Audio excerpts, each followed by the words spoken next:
بسم اللہ الرحمن الرحیم انا للہ و انا الیہ راجعون۔ پڑھنے والوں کے لیے فائدے۔ ایک مرتبہ رسول اللہ صلی اللہ علیہ وسلم کے نعال مبارک کا تسمہ ٹوٹ گیا۔ آپ صلی اللہ علیہ وسلم نے انا للہ و انا الیہ راجعون پڑھا۔ صحابہ اکرام نے عرض کیا، یا رسول اللہ صلی اللہ علیہ وسلم، یہ بھی مصیبت ہے؟ رسول اللہ صلی اللہ علیہ وسلم نے فرمایا کہ دنیا ایک دارالامتحان ہے، ہر دن ایک نیا امتحان، ہر لمحہ ایک نئی آزمائش، ہر سانس ایک نئی حقیقت کا سامنا، خوشی اور غم کا، کامیابی ناکامی، ملاقات اور جدائی، یہ سب زندگی کا حصہ ہے۔ لیکن ان سب میں انسان کا اصل امتحان یہ نہیں وہ کیا کھو بیٹھا یا کیا پا گیا، بلکہ اصل امتحان یہ ہے وہ ہر حالت میں اپنے خالق، اپنے رب، اپنے مالک کی رضا پر راضی ہے یا نہیں۔ جب دکھ، مصیبت، صدمہ، نقصان کا سامنا ہو، تب زبان سے نکلنے والا پہلا لفظ بتاتا ہے دل کس حال میں ہے، اور یہی مقام ہے جہاں انا للہ و انا الیہ راجعون انسان کو رب کے قریب لے جاتا ہے۔ یہ الفاظ محض رسمی کلمات نہیں، یہ ایک عقیدہ ہے، ایک نظریہ ہے، یہ ایک طرز زندگی ہے۔ یہ وہ کلمات ہیں جو ہمیں بتاتے ہیں ہم اللہ کے ہیں، ہماری زندگی، ہماری موت، ہماری خوشیاں، ہمارے غم، سب کچھ اللہ کے قبض قدرت میں۔ ان الفاظ میں سکون بھی ہے، صبر بھی ہے، ہدایت بھی ہے، حکمت بھی ہے۔ ان الفاظ کو اگر دل سے کہا جائے تو دل کی ہر الجھن، ہر دکھ، ہر درد میں روشنی کی ایک کرن نظر آتی ہے۔ یہ وہ کلمات ہیں جو صرف موت پر نہیں بلکہ ہر قسم کے نقصان، ہر قسم کے تکلیف، ہر قسم کی آزمائش پر پڑھے جاتے ہیں۔ لیکن بدقسمتی سے ہم نے ان الفاظ کو صرف تعزیت کا کلمہ بنا دیا۔ جب کسی کا انتقال ہو جائے تب یہ پڑھ لیتے ہیں، لیکن جب کوئی چھوٹی سی پریشانی آئے، جب جیب سے پیسے گر جائے، جب کسی کے بعد دل دکھا دے، جب کسی خواب کا شیشہ چکنا چور ہو جائے تو ہم ان الفاظ کی طرف نہیں آتے۔ حالانکہ رسول اللہ صلی اللہ علیہ وسلم نے اپنے نعال مبارکہ تسمہ ٹوٹنے پر انا للہ و انا الیہ راجعون پڑھا۔ صحابہ اکرام نے عرض کیا، یا رسول اللہ یہ بھی کوئی مصیبت ہے؟ آپ صلی اللہ علیہ وسلم نے فرمایا، جی ہاں، جو چیز آپ کو ناگوار گزارے وہ مصیبت ہے۔ یہاں رسول اللہ صلی اللہ علیہ وسلم نے ہمیں سکھایا مصیبت کا مطلب صرف کوئی بڑی آفت نہیں بلکہ زندگی کا ہر وہ لمحہ جو دل کو تکلیف دے وہ مصیبت ہے، اور اس پر انا للہ و انا الیہ راجعون پڑھنا، اللہ سے رجوع کرنا، صبر کرنا، مظاہرہ کرنا، یہی ایمان کے اصل روح ہے۔ یہی وہ نقطہ ہے جہاں سے ہمارے مضمون آگے بڑھتا ہے۔ ہم یہ جاننے کی کوشش کریں گے انا للہ و انا الیہ راجعون کے الفاظ میں کیا روحانی اسرار پوشیدہ ہیں، قرآن سنت میں اس کا مقام کیا ہے، صحابہ اکرام نے ان الفاظ کو کیسے اپنی زندگیوں کا حصہ بنایا۔ جدید نفسیات بھی اس دعا کو کس نظر سے دیکھتی ہے، ہم کیسے ان الفاظ کو صرف زبانی نہیں بلکہ عملی زندگی کا حصہ بنا کر سکون اور قرب الہی حاصل کر سکتے ہیں۔ ہم اپنے دکھ، صدمات اور ناکامیوں کو صرف ایک جذباتی رد عمل کے ذریعے نہیں بلکہ ایک روحانی ایمان انداز سے دیکھنے کے عادی بنے۔ یہی ہمارا ایمان کی علامت ہے۔ یہی وہ موقع ہے جب بندہ اللہ کی رحمت کا سب سے زیادہ محتاج ہوتا ہے، اور یہی وہ لمحات ہوتا ہے جب انا للہ و انا الیہ راجعون جیسے الفاظ ہمارے دل کو بھی تھام لیتے ہیں، ہمارے رب کی رضا کو بھی پا لیتے ہیں۔ انا للہ و انا الیہ راجعون ہر مصیبت میں صبر، رضا کی سنت نبی صلی اللہ علیہ وسلم ہے۔ جب دنیا ایک عارضی سرائی ہے جہاں کوئی چیز ہمیشہ کے لیے نہیں، تو وہاں ہر چھوٹے بڑے نقصان پر انسان کو یاد دلانا ہم اللہ کے ہیں اور اسی کی طرف لوٹ کر جانا ہے، ایک ایسا عمل ہے جو ایمان کی علامت بھی ہے اور بندگی کے معراج بھی ہے۔ لیکن بہت کم لوگ جانتے ہیں یہ آیت صرف موت یا کسی بڑے صدمے پر نہیں بلکہ معمولی نقصان، چھوٹے دکھ اور وقتی آزمائش پر بھی پڑھی جاتی ہے، جیسا کہ رسول اللہ صلی اللہ علیہ وسلم نے عمل سے سکھایا۔ حضرت عبداللہ بن مسعود رضی اللہ عنہ روایت کرتے ہیں، ایک مرتبہ نبی کریم صلی اللہ علیہ وسلم کے نعال مبارکہ تسمہ ٹوٹ گیا۔ آپ صلی اللہ علیہ وسلم نے فوراً فرمایا، انا للہ و انا الیہ راجعون۔ صحابہ نے عرض کیا رسول اللہ یہ بھی کوئی مصیبت ہے؟ آپ نے فرمایا ہاں، جو چیز تمہیں ناگوار گزرے وہ مصیبت ہے۔ یہ حدیث ہمیں ایک عظیم سبق دیتی ہے۔ ہم میں سے اکثر لوگ مصیبت کو صرف کسی بہت بڑے نقصان یا حادثے سے تعبیر کرتے ہیں، جیسے کسی کی موت، کوئی زلزلہ یا کاروبار، لیکن نبی کریم صلی اللہ علیہ وسلم ہمیں سکھاتے ہیں ہر وہ چیز جو دل کو ناگوار گزارے، جو ہمارے مرضی کے خلاف ہو، جو ہمیں دکھ دے، وہ مصیبت ہے، اور اس پر انا للہ و انا الیہ راجعون پڑھنا سنت ہے۔ رسول اللہ صلی اللہ علیہ وسلم کا ہر عمل صرف عبادت نہیں بلکہ ہماری رہنمائی بھی ہے۔ جب آپ نے معمولی سی بات پر جیسے تسمہ ٹوٹنا انا للہ پڑھنا، یہ ہمیں سکھانے کے لیے تھا۔ زندگی کے چھوٹے چھوٹے لمحات بھی اللہ کی طرف رجوع کا موقع ہوتے ہیں۔ اکثر ہم چھوٹے پریشانیوں پر غصہ کرتے ہیں، زبان سے شکوے شکایت نکلتے ہیں، دل میں بے چینی آتی ہے، لیکن اگر ان لمحوں میں ہم انا للہ و انا الیہ راجعون کو اپنے زبان کا حصہ بنا لیتے تو دل کو سکون ملتا ہے، ذہن کو تقویت ملتی ہے، اور سب سے بڑھ کر اللہ کی رضا حاصل ہوتی ہے۔ رسول اللہ صلی اللہ علیہ وسلم کے ہر عمل میں حکمت ہے، اور تسمہ ٹوٹنے پر یہ دعا پڑھنا ہمیں 3 بڑے سبق دیتا ہے۔ پہلا، ہماری ملکیت کچھ نہیں، جو کچھ بھی ہمارے پاس ہے، جوتے، گھر، صحت، رشتہ دار، مال، عزت، سب اللہ کی عطا ہے۔ جب وہ واپس لے لے تو ہم احتجاج کیوں کریں؟ ہم تو خود بھی اسی کے ہیں۔ نمبر 2، رجوع اللہ کا فوری ذریعہ۔ یہ دعا دل کو فوراً اللہ کی طرف موڑتی ہے۔ انسان وقتی طور پر پریشان ہوتا ہے، لیکن انا للہ کہتے ہی اسے سکون آتا ہے۔ جو کچھ ہوا اللہ کی مرضی سے ہوا۔ نمبر 3، غصہ یا بے چینی کے بجائے صبر کا جذبہ۔ عام طور پر انسان چھوٹے باتوں پر چھڑ جاتا ہے، غصہ آ جاتا ہے، لیکن سنت نبی صلی اللہ علیہ وسلم یہ سکھاتی ہے ہر مصیبت پر صبر اور شکر لازم ہے۔ حضرت عمر فاروق رضی اللہ عنہ فرمایا کرتے تھے، جب کوئی مصیبت آتی ہے تو میں 3 نعمتوں پر شکر کرتا ہوں۔ پہلا، یہ مصیبت میرے دین پر نہیں آئی۔ دوسرا، یہ اس سے بڑی نہیں جس کی میں استطاعت نہ رکھتا۔ تیسرا، اللہ نے مجھے صبر کی توفیق دی۔ اور پھر فرمایا کرتے ہیں، میں فوراً کہتا ہوں انا للہ و انا الیہ راجعون۔ یہ بدقسمتی سے آج ہم نے اس عظیم دعا کو صرف وفات کے موقع تک محدود کر دیا ہے۔ اگر کسی کا انتقال ہو جائے تب ہم یہ کلمات پڑھتے ہیں، باقی کسی وقت نہیں۔ حالانکہ رسول اللہ صلی اللہ علیہ وسلم کی سیرت اس کے برخلاف ہے۔ ہمیں اس سنت کو دوبارہ زندہ کرنا ہے۔ ہمیں بچوں کو سکھانا ہے، جب کوئی کھلوانا ٹوٹ جائے، جب کسی دوست نے دل کو دکھا دیا، جب کسی چیز میں ناکامی ہو، تو کہنا ہے انا للہ و انا الیہ راجعون۔ یہی وہ الفاظ ہیں جو روح کی طاقت دیتے ہیں، دل کو سہارا دیتے ہیں، اللہ کے فرشتوں کو متوجہ کرتے ہیں۔ قرآن مجید صرف الفاظ کا مجموعہ نہیں بلکہ انسان کی مکمل زندگی کے لیے ہدایت، روشنی، رہنمائی، تسلی کا سرچشمہ ہے۔ انا للہ و انا الیہ راجعون ایک ایسا عظیم جملہ ہے جو براہ راست قرآن حکیم میں نازل ہوا، اور نہ صرف یہ کہ بلکہ اللہ تعالیٰ نے اس جملے کو صبر کرنے والوں کی علامت قرار دیا۔ یہ جملہ صرف لفظی نہیں بلکہ قرآنی ہے، وہ بھی ایسے موقع پر نازل ہوا جب اللہ تعالیٰ نے مصیبت، صبر کو ایک ساتھ ذکر فرمایا۔ جن لوگوں کے دل دکھ میں ہو، جن پر آزمائشیں آئیں، ان کے لیے یہ جملہ ایک دینی علاج اور روحانی دوا بن کر نازل ہوا۔ سورۃ البقرہ۔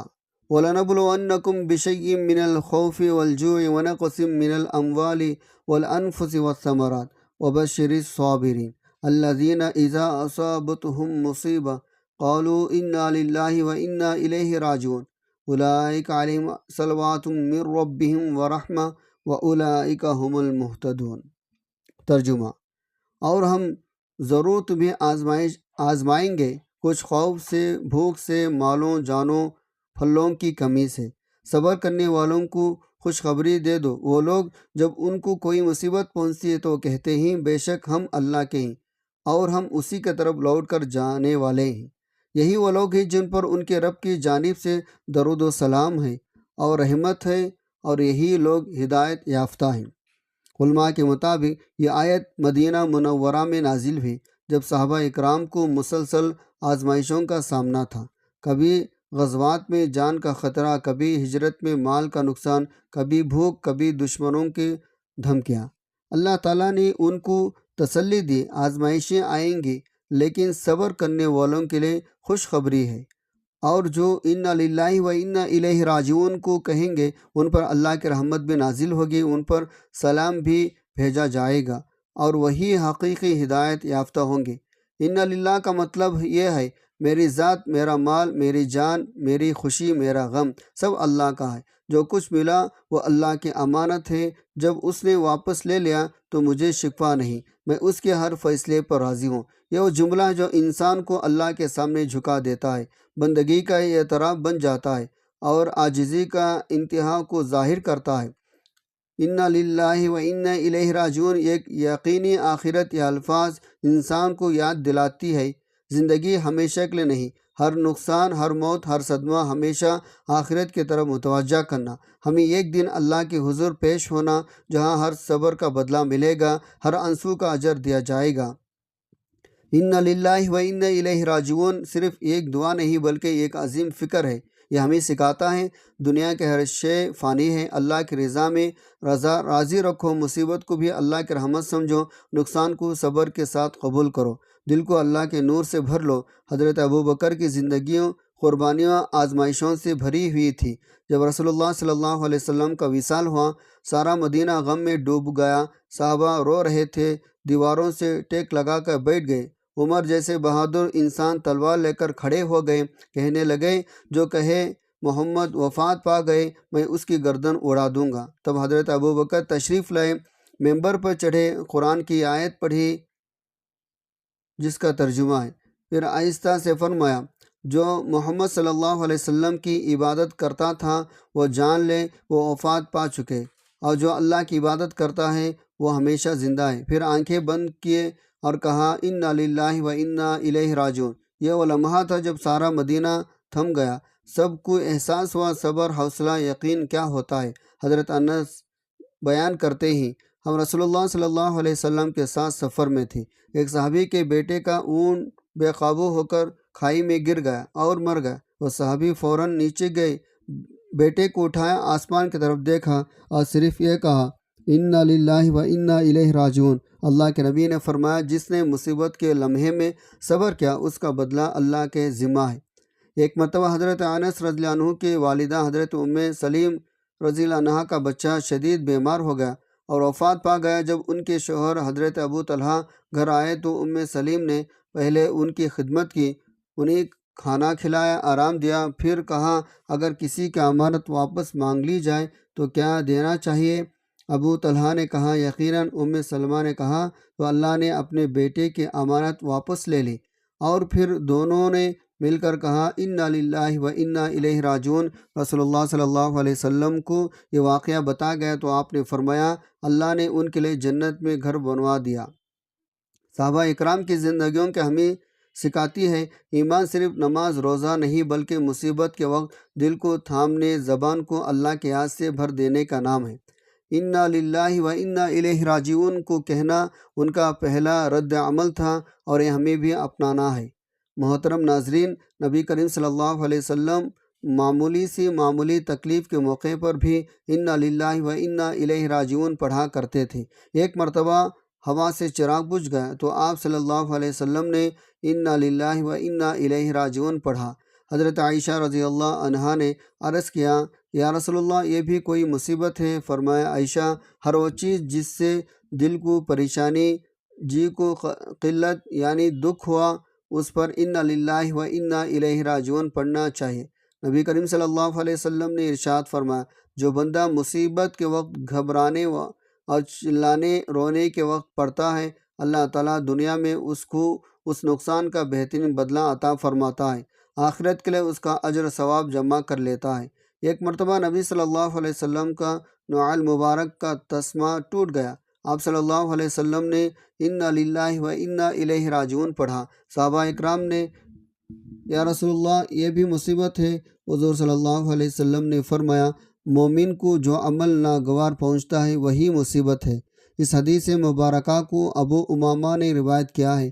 حضرت ابو ہریرہ رضی اللہ عنہ سے مروی ہے، رسول اللہ صلی اللہ علیہ وسلم نے فرمایا جب تم میں سے کسی کی جوتے کا تسمہ ٹوٹ جائے کرے تو پڑھا کرو کیونکہ یہ بھی مصیبت ہے۔ حضرت ابن عباس رضی اللہ عنہ سے روایت ہے، رسول اللہ صلی اللہ علیہ وسلم نے فرمایا جس نے مصیبت کے وقت انا للہ و انا الیہ راجعون پڑھا اللہ تعالیٰ اس کی تلافی فرما دیں گے اور اس کی آخرت اچھی کر دیں گے اور اسے ضائع شدہ چیز کے بدلے اچھی چیز عطا فرمائیں گے۔ سبحان اللہ۔ مسند احمد میں حضرت ام سلمہ رضی اللہ عنہا فرماتی ہے میرے خاوند ابو سلمہ رضی اللہ عنہ ایک روز میرے پاس حضور صلی اللہ علیہ وسلم کی خدمت سے ہو کر آئے، خوشی خوشی فرمانے لگے آج تو میں نے ایسی حدیث سنی ہے، میں بہت خوش ہوا ہوں۔ وہ حدیث یہ ہے جس کسی مسلمان کو کوئی تکلیف پہنچے اور وہ کہے یعنی اے خدا یا مجھے اس مصیبت میں اجر دے، مجھے اس سے بہتر بدلہ عطا فرما، اللہ تعالیٰ اسے اجر و بدلہ ضرور ہی دیتا ہے۔ حضرت ام سلمہ فرماتی ہے میں نے اس دعا کو یاد کر لیا جب حضرت ابو سلمہ کا انتقال ہوا، میں نے انا للہ و انا الیہ راجعون پڑھ کر پھر یہ دعا پڑھ لی، لیکن مجھے خیال آیا ابو سلمہ سے بہتر شخص مجھے کون مل سکتا ہے۔ جب عدت گزر چکی تو میں نے ایک روز ایک کھال کو دباغت دے رہی تھی، اللہ کے نبی تشریف لائے، اندر آنے کی اجازت چاہی، میں نے اپنے ہاتھ دھو ڈالی، کھال رکھ دی، حضور صلی اللہ علیہ وسلم سے اندر تشریف لانے کی درخواست کی، آپ صلی اللہ علیہ وسلم کو ایک جگہ پر بیٹھا دیا۔ آپ صلی اللہ علیہ وسلم نے مجھ سے اپنا نکاح کرنے کی خواہش ظاہر کی، میں نے کہا حضور یہ تو میری خوشی قسمت کی بات ہے، لیکن اول تو میں بڑی باغیرت عورت ہوں، ایسا نہ ہو کہ حضور صلی اللہ علیہ وسلم کی طبیعت کے خلاف کوئی بات مجھ سے سرزد ہو جائے، خدا کے ہاں عذاب ہو، دوسرے یہ کہ میں عمر رسیدہ ہوں، تیسرا بال بچی والی ہوں۔ آپ صلی اللہ علیہ وسلم نے فرمایا سنو ایسی بے جا باتیں اللہ تعالیٰ دور کر دے گا، عمر میں بھی کچھ چھوٹی عمر کا نہیں اور تمہارے بال بچے میرے ہی بال بچے۔ میں نے سن کر کہا پھر حضور صلی اللہ علیہ وسلم مجھے کوئی عذر نہیں، چنانچہ میرا نکاح اللہ کے نبی صلی اللہ علیہ وسلم سے ہو گیا اور مجھے اللہ تعالیٰ نے اس دعا کی برکت سے میرے میاں سے بہت ہی بہتر یعنی اپنا رسول اللہ صلی اللہ علیہ وسلم عطا فرمایا۔ مسند احمد میں حضرت علی رضی اللہ عنہ سے مروی ہے، رسول اللہ صلی اللہ علیہ وسلم نے فرمایا جس کسی کوئی رنج و مصیبت پہنچے اس پر گویا زیادہ وقت گزر جائے پھر اسے یاد آئے اور وہ انا للہ و انا الیہ راجعون پڑھ لے، مصیبت صبر کرنے مصیبت پر صبر کے وقت جو اجر ملتا وہی اب بھی ملے گا۔ ابن ماجہ میں حضرت ابو سنان رضی اللہ عنہ فرماتے ہیں میں نے اپنے ایک بچے کو دفن کیا، ابھی اس کی قبر سے نکلا تھا، جبرائیل نے میرا ہاتھ پکڑا، مجھے نکالا، کہا سنو میں تمہیں خوشخبری سناؤں۔ رسول اللہ صلی اللہ علیہ وسلم نے فرمایا اللہ تعالیٰ ملک الموت سے دریافت فرماتا ہے تو نے میرے بندے کی آنکھوں کی ٹھنڈک اور اس کی کلیجہ کا ٹکڑا چھین لیا، بتلا اس نے کیا کہا؟ وہ کہتے ہیں خدایا تیری تعریف کی اوپر انا للہ و انا الیہ راجعون۔ اللہ تعالیٰ فرماتا اس کے لیے جنت میں ایک گھر بنا، اس کا نام بیت الحمدر کو علماء اکرام فرماتے ہیں جب بندہ قبر میں داخل ہوتا ہے نماز اس کی دائیں جانب کھڑی ہوتی ہے، زکوٰۃ بائیں جانب، حسن سلوک اس پر سایہ کرتا ہے، صبر اس کی طرف جگڑتا ہے۔ اور دوسرے علماء کا کہنا ہے اپنے اس ساتھی کا خیال رکھو، اگر تم اس کو بچا سکو تو خیر ورنہ میں اس کی پشت ہوں، یعنی اگر تم اس سے عذاب ہٹا نہ سکو تو ٹھیک ورنہ میں تو سب کے طرف سے کافی ہوں اور اسے عذاب سے بچاؤں گا۔ چنانچہ معلوم ہوتا ہے صبر تمام اعمال سے افضل ہے۔ ارشاد باری تعالیٰ ہے مستقل رہنے والے یعنی صبر کرنے والے کے لیے ان کا صلہ بے شمار ہی ملے گا۔ دنیا کی زندگی میں کوئی بھی انسان رنج غم مصیبت تکالیف معمور نہیں رہ سکتا، البتہ مومن اور کافر کے کردار میں فرق ضرور ہوتا ہے۔ کافر رنج و غم کے ہجوم میں پریشان ہو کر ہوش حواس کو کھو بیٹھتا ہے اور بعض اوقات غم کے تاب نہ لا کر خودکشی کر لیتا ہے۔ اور جہاں تک مومن کی شان ہے تو بڑے بڑے حادثے پر بھی صبر کا دامن ہاتھ سے نہیں چھوڑتا۔ صبر استقامت کا سراپا چٹان کی طرح جمع رہتا ہے۔ میرا اللہ تعالیٰ سے دعا، اللہ تعالیٰ میرا سنانا، آپ کا سننا اپنے پاک بارگاہ الہی میں قبول و منظور فرمائے۔ جو مانگے مقدر فرمائے، جو نہیں مانگ سکے بن مانگے عطا فرمائے۔ اللہ تعالیٰ نیکی کی بات کو سننے سمجھنے اس پر عمل کرنے کی طاقت توفیق عطا فرمائے۔ اپنے رزق میں برکت، وسعت، کشادگی کے لیے اللہ تعالیٰ کے 99 ناموں میں سے کوئی ایک نام کمنٹ سیکشن میں ضرور شیئر کریں۔ مجھے بھی دعا میں یاد رکھیں۔ اللہ تعالیٰ ہم سب کا حامی و ناصر، آمین۔ جزاک اللہ خیرہ۔